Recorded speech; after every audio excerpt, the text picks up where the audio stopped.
So it's time for me to drop a new video. I got really inspired today. Of course, I was getting into some like mathematical shit and, decided like, oh yeah, I'm going to talk about that today. So um, it's all about us kind of overcomplicating things, overcomplicating our lives, complicating our trajectory as an individual and as a member of the collective and the collective consciousness. And one thing I wanted to talk about, because I came across the term bifurcation. And it's basically, slight alternatives to, like, as far as I understand it, like these different alternatives to different trajectories or systems that actually end up making simple systems more complicated. And so I was considering that from the perspective of being a human and living out like a human experience, And I was like, okay, yeah, so what complicates are the simplicity that we could enjoy in simply being, and simply being a spiritual being, having a human experience, enjoying human moments from, while being both human and spiritual. So,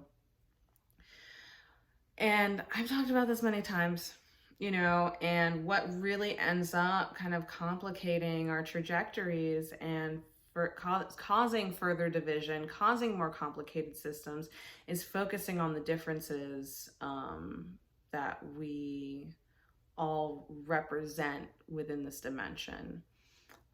Focusing on all of the judgments that we choose, because every moment is a moment to judge something, is a moment to judge our experience, is a moment to judge ourselves, is a moment to judge someone else, or what is happening, to judge our environment,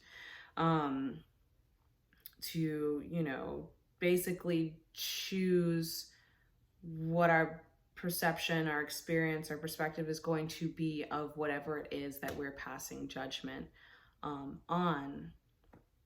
And the more that we do that, and the more that we seek to identify ourselves by defining ourselves through various judgments and terms and variables, do we then become more complicated in our humanity, and it becomes more difficult for people to see, especially like as we grow up and we see ourselves become defined, and utilizing the I am statement in order to separate ourselves, whether it's in a superior or inferior means, to create some form of identity that isn't spiritual, isn't divine. We end up creating more disharmony, dissociativeness, dissonance, disruption within our unity consciousness, within our collective atmosphere, our collective sphere, our collective space. And so it's kind of interesting, because the way that I see it in like a 2D or 3D space is like, if you're that sphere, in the center of the sphere, that's you being heart-centered, you being at home, you being in your divine manner. And the more you separate off into these different identities and structures, you end up kind of at the event horizon of your sphere, at that circumference, where you're very susceptible to when you meet other people's spheres of influence, when you meet other people's selves or cells, that you become really and truly enmeshed and lost in them, confusing their center for yours, because you are out of your own center, you're out of your own depth, you're out of your own manner, you're out of your own divine manner. And so it's easy for you, you're more easily encapsulated within someone else's form, within someone else's structure, within someone else's or something else's influence. And that's just something I kind of want to bring up, because what the most simple structure is the dot, is that center, is that spirit point within us in which we're whole, and we become whole, and we recognize that we are divine, and that we experience this experience as it is and simply let it be, even through the lens, through the form of being in this human body and with other humans in this dimension. And so, like, being really aware of how you're judging things. There's a difference between discernment and judgment. And because discernment is really being able to carve out what is still resonant or reverberates from within you that meets you from the outside, right? Kind of, I think that echolocation I was talking about at one point. Where was I going with it? I kind of lost my train of thought. It's like, I was like, woo.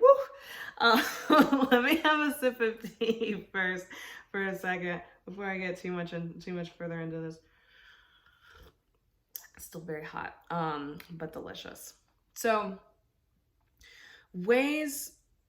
sometimes we pass judgments when, and it happens the most when we're in times of rumination. And I think now is a really big one, because we're in this like gap day portal. For those of you who are familiar with like the 13 moon calendar and what gap days are, they're just energetically charged days, in short, where, you know, a lot of what we experience on the inner is amplified, and a lot of what we're feeling on the inner is very amplified at this time. And so it's kind of this amplification portal that allows us to kind of jettison off into a specific trajectory, and, you know, realize certain things about ourselves, or realize those things that started from within.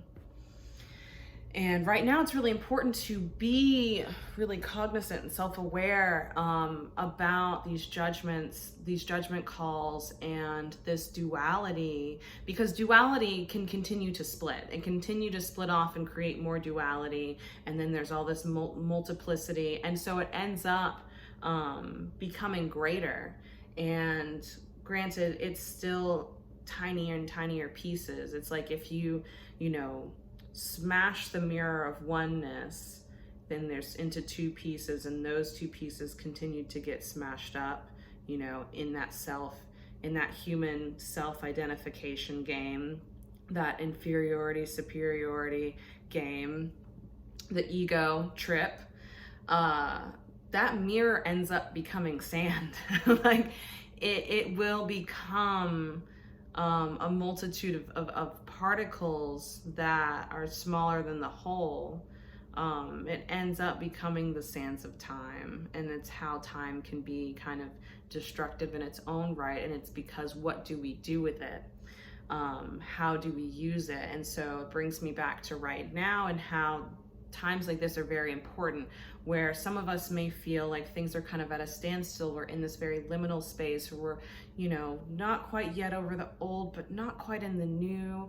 And so it's like really utilizing this time in such a way where we can be resourceful and be the beacon for you know, repairing and reconciling some of those separations we've created, some of those judgment calls we've made, and repairing our relationship to the outside world by working on repairing it within. And so it may be a period of discomfort for some of us who are still kind of working through past traumas, past associations, breaking off certain aspects of our identity that we no longer identify with.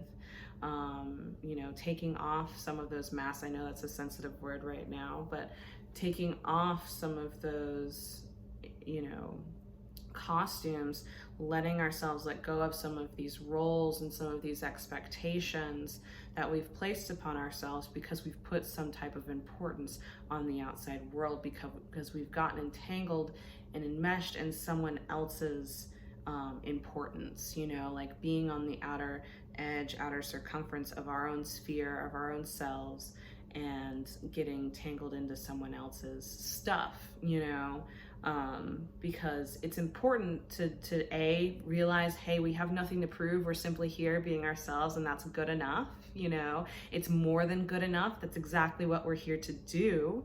And just by viewing someone else's experience, that doesn't mean or necessarily mirror what our own trajectory, what our path is, but perhaps just giving us a little ping about something that we can perhaps focus on or gather some intel regarding. It's never like a matter of, you know, having to go outside of yourself in order to get it right. It's a matter of being able to see you with inside that other self and be like, I am like this, just because I am, this is right. And sorry, I feel like I got a little too broad in that, but you know what, we're doing it live, and I'm just gonna keep going. But we're having this human experience in order to understand that we don't need to create separation. We don't need to create all of these means of identification and differentiation. We don't need to keep causing these splits and creating, you know, new systems of classification and complicating things, because that's how we lose ourselves. That's how we end up in the midst of all of this chaos, is because we end up allowing things to become like, even though we live in a holographic fractal, we're so focused on how can we break out of this structure. And it's like, but this is the nature of things. Are we trying to go against nature? The more that we judge and the more that we speculate and the more that we create separation within an already perfect system, a system that we're born from, a system that we are a part of, a system that is divine and is our divinity simultaneously. And so, you know, we ruminate, we cause a lot of this friction to come up, which, you know, then rubs off these little specks and pieces and makes smaller pieces, and, you know, makes us feel a little more fragmented and confused, perhaps. And ways to break that is like, you know, sometimes it's good to have a healthy distraction. Sometimes it's good to have a hobby or something that you can kind of get absorbed into, something that really kind of puts you back into the cosmic fabric, where you're really losing sight of whatever it is that's causing you to lose traction, causing you to get distracted, causing you to kind of be in this in a liminal space within the liminal space, like causing you to be within this like inner purgatory of self that never fully actualizes or realizes itself. It's like you're stuck in this hole, which, you know, you can get out of. But yeah, so you know, figuring out something constructive that you can do and absorb yourself in, kind of reset. I like to call it kind of getting clear, or kind of becoming just an empty vessel or container. Like sometimes I just imagine myself kind of like as if I had an invisibility suit on, you know, or this like, I'm like this iridescent see-through vessel, and just everything just kind of comes off of me. And I'm like, whoa, you know? And sometimes it's good to just ask yourself questions like, okay, well, why is this important to me right now? Like, why am I thinking about this? Is it causing me more distress or anguish or pain? Is this somehow a survival mechanism for me? When did I have these types of thoughts before? What type of situation was I in? Did I challenge myself? Am I challenging myself right now to show up differently? Or am I, you know, in reference to that time where I've had this experience before, am I choosing the same thing? Am I doing the same thing I did back then? And what was the result of that? So kind of like fielding for evidence within your own past. Not that the past necessarily should matter in the present, but if you're able to recognize different cycles and patterns within your thinking, and in a way observe them to create new outcomes within this experience, then it's a very positive thing to utilize the past in that respect, as a record, as opposed to a means of self-identification and more of like an understanding of experience and patterning in order to unlearn and retrain yourself. But yeah, I just find that it's really important because, you know, part of restructuring our narratives and really releasing some of the tropes of our existence, of our collective, of our society right now, really has to be born out of mending a lot of those tears, a lot of those fractured pieces that we've created, you know, within our lifetimes, within several generations, because it's part of the healing. The only thing that should be breaking open is our heart, you know, not the space between us. And so that's just something that I wanted to really share with you all today, is like, you know, where do you find yourself creating, what's the word, schisms, chasms, you know, fissures, ruptures? Where are we allowing ourselves to become islands? You know, where are we allowing ourselves to become these separate forms and structures that end up creating more systems of hierarchy and superiority and inferiority and, you know, this more, you know, costumes for our ego to take on and try on and knock on our door and say, trick or treat, bitch, you know, like, it's like we you know, our ego has enough clothes within its wardrobe. We don't need to create any more. But to just simply be able to respect our differences without necessarily having to label them. I mean, yeah, communication is an important thing, but it also acceptance is. And I feel like when we are unable to accept or truly comprehend one another, that's when our communication even becomes more complicated, because then we have a transformation of language that takes place, which I feel like is largely some of the cause of why maybe some of the ways in which we explain ourselves or communicate to one another has so many complications, or there's so many opportunities for miscommunication, because language has had to become manipulated in order to serve these dual polarized and even more like, you know, multiplicitous structures, instead of bringing us together and actually having us again comprehend one another. So even language and communication itself is suffering from the types of judgments and ways we attempt to identify ourselves through an ego-based mindset, through an ego formed intelligence. And so let's break open our hearts a little bit more and, you know, get reminded of who we truly are, you know, on a higher level, on a divine level, on a vibrational level.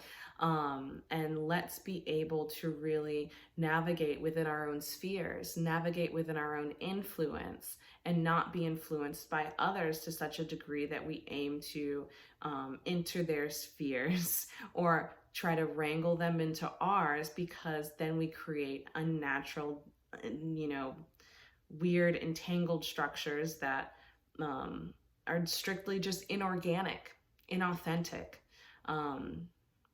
We want genuine connection. We want natural structures. We should be going back to nature, and that means being naturally ourselves, being natural, being within our nature. I'm just gonna say nature a whole bunch of times. Nature. But okay, I feel like I've said enough. I feel like I'm just rambling now, because, you know, that's what your girl does after, you know, what is this, 19 minutes of talking. Also, sometimes I still just find it weird talking to phone. Like, I like to have these conversations with people face to face, but I'm hoping that you're still benefiting from it. And I did mention language and communication a little bit. That really is a passion of mine, and that's why I created the course series, the Guna word, which we will discuss. We will talk about language, and each installment, they're going to be a series of words that will kind of rabbit hole into understanding better, that will into actually comprehending. I don't even want to say understanding, because within that word there's like a hierarchy. I don't want to be under something. I don't want to stand under something. I want to comprehend it. I want to be equal to it. I want to be able to meet it and then elevate it, you know, elevate myself with it. So yeah, so please register for that. We'll explore language. We'll explore the ways in which we communicate so we can become more quantum in our language and our communication and our comprehension, and be able to then do really important work for and as a part of the collective. Because if we're able to really shift the things that we do frequently and that we do every day, especially because we, you know, ingest so many words, the better comprehension we have of those words, the better we're able to understand the message on a new level, as well as create messages that hit, you know, in a different way on a quantum level, on that higher vibrational level. So I really just want to take us to a new place of like transmitting and of, you know, broadcasting information for the new age, because again, that's where the trajectory is leading us. And you know, it's time for us to simplify. And by simplifying, it means, you know, creating less chances of separation and division. It means unifying in such a way that we can come to a point of just getting one another, you know, getting to a point where eventually we become nearly telepathic, if not telepathic, with one another. We're already, you know, a lot of us are already very empathic, but like, what else is possible then? What else can we, in what other ways can we all connect? And where do we begin to do that? And it's through the things we do every day.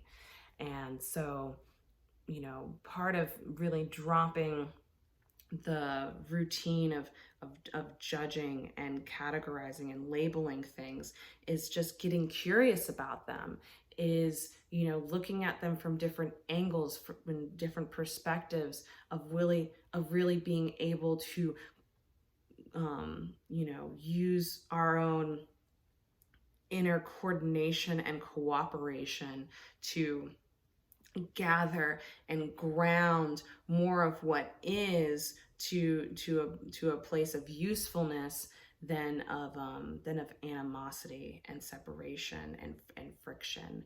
Granted, you know, friction is important, but that friction mainly takes place where you're doing, you know, that inner yoga to observe it from these different angles, to observe it from these different perspectives and modes of being within your center.